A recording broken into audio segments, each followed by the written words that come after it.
second half. They were able to score 58 points, I believe. It seemed like they figured out something against your traps. How hard was it to contain them the way they were shooting the ball and moving in that second half? I thought we just didn't come out with a sense of urgency. I thought we done a good job the first half and kind of containing and trapping and making them uncomfortable.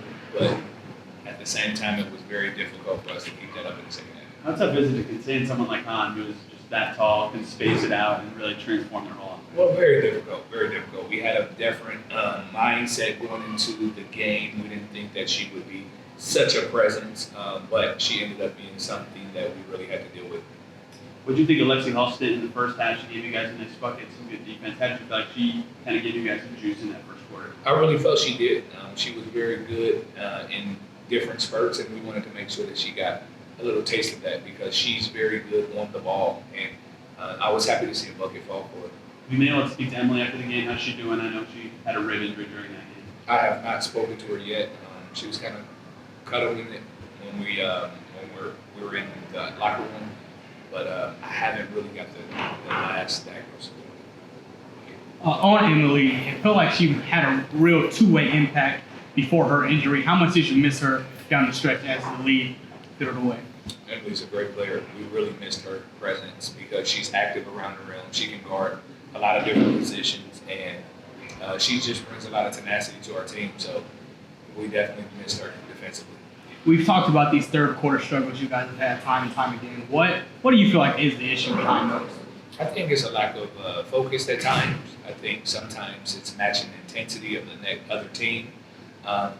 But for the most part, when we talk about these things and we are very deliberate about making the change, it's just about picking it up and understanding that this is something that we need to do at that time. And, sometimes we fall short and sometimes we have a good third quarter. Kelsey leads the W in minutes. She played the entire second half today. Is that a concern for two? Is that a concern, one, just because of how much that can put on her, and two, just because of how much you may need her to be out there? Well, yes, it is. But it's not one of those things where she doesn't, she's very, very in tune with herself and her body. So she talks to me during the game. She wants to let me know that she's okay at times. I did want to get her a blow a few times, but at the same time, I thought we were pushing. We were making a push for different reasons. So I wanted to keep her in. But yes, we'll do a better job of getting her out.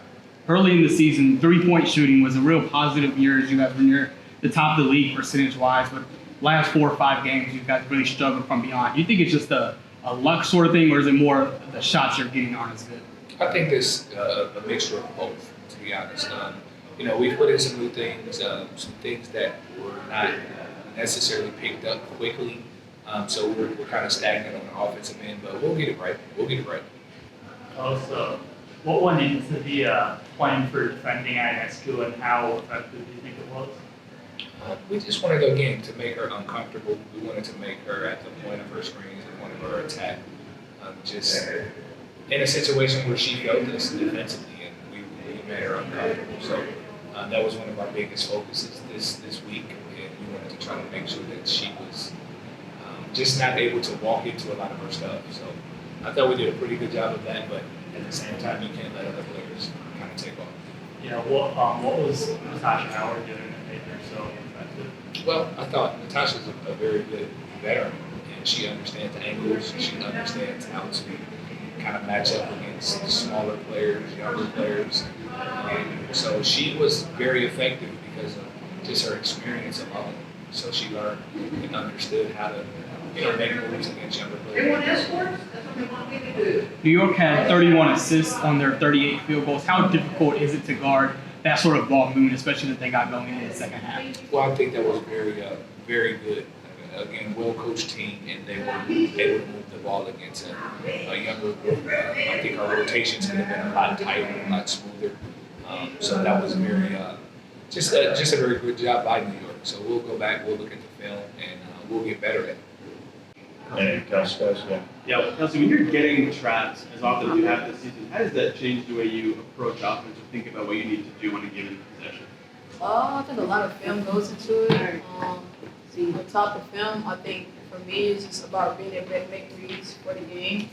One of the things I've been doing, lately is just like dialing in with my coaches, Coach Jared, Coach Klopp specifically about where my shots will come from and what I need to do for my teammates as far as getting the ball out and making sure we're keeping the offense flowing.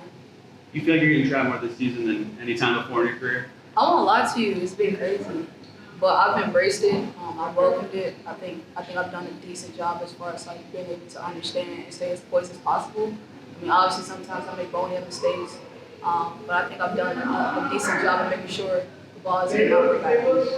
I feel like in the last couple of games, I remember you nodded your head after I said something about this at the end of it. Things been a little slower than you guys would like in a given game. How do you get it up and faster and keep the offense moving the way you want when it's a little bogged down like that? It's really a mindset, to be honest. I'm off the ball, so it's like, we look for our PGs to get it up the floor as fast as possible and play off that. I mean, I can't really say as far as like, I'm not the one bringing up the ball, so I can't really say. But in transition, when it's my time to kind of like get the ball up before I try to get up as fast as possible, I think that's one of my strengths. But overall, our pace is bogged down, which is why our third quarters are so bad. On top of like having to do like make layups and shoot around, before the third quarter starts, and then you start out and it's still slow. It's like it's our Achilles heel, man. It's our Achilles heel. Pace is our Achilles heel. Tonight was your 9th 20-point game of the year, leading the league. What does it mean to you that you've been able to score so effectively this year? I can't really say, man, because it's like you do all of this and you still lose. So it's like I can't say it's a good thing, but I do give good credit to my craft, my trainers, my coaches, about being able to like find a way around the room. Obviously work on my craft, but it's hard to really say when you take L's the way you can take them, because it's like you like right there in every single game. You can't say we getting blown out. You can't say you can't come to play us because you got to. It's on us, and it's hard to say, even though 20+ points is something. It obviously don't mean much. You played the most minutes in the league so far this year. Tonight you played the entire second half. Just for you, what is that balance of knowing? I know Carlos talked about saying, you know your body well. What is that for you, like knowing when you may need a rest, when you need a break? Honestly, I don't know, because it's like I get into the game, it's like my adrenaline rush, and I'm focused on trying to get the next possession, focus on the next defensive possession, focus on getting the next bucket. So it's like I don't really feel it until it's over. Is there something you do to kind of take care of your body on off days and just knowing you're playing so much? Normatex, I live by Epsom salt as far as like my feet always hurt. And just kind of like standing with my trainers, I be expressive when you feel like something is wrong and something is hurting you or something's bothering you. Live and die by the ice tub. It's just like the basis as any other professional, but you live and die by it, especially when I travel and how many games we play compared to everybody else thus far. Just like I talked to Tori about, the three-point shooting has been down these last few games. For you, why do you think that's been for the team, the three-point shooting? It's a combination of a lot of stuff, some controllable, some not. Travel, time to get shots in, tired. It's just so much stuff that I can obviously say, but at the end of the day, you're a pro and you got to be a pro. And I think for us, it's about making that flip. Hopefully a switch comes sooner rather than later. Such a young roster, what do you see as like your responsibility keeping people level, staying even when the team's on kind of a slide like this? The bigger picture, we got 5 rookies and all of them always bring something to the table. So it's like we don't want them to stop bringing food to the table because we all need to eat it. So it's like for us, it's making sure they continuously bring that rhythm, bring that energy, bring that vibe, because it's for them and for us as a collective, it's only going to go up from here. And I think we got good rookies, and I think they're going to change the game for sure.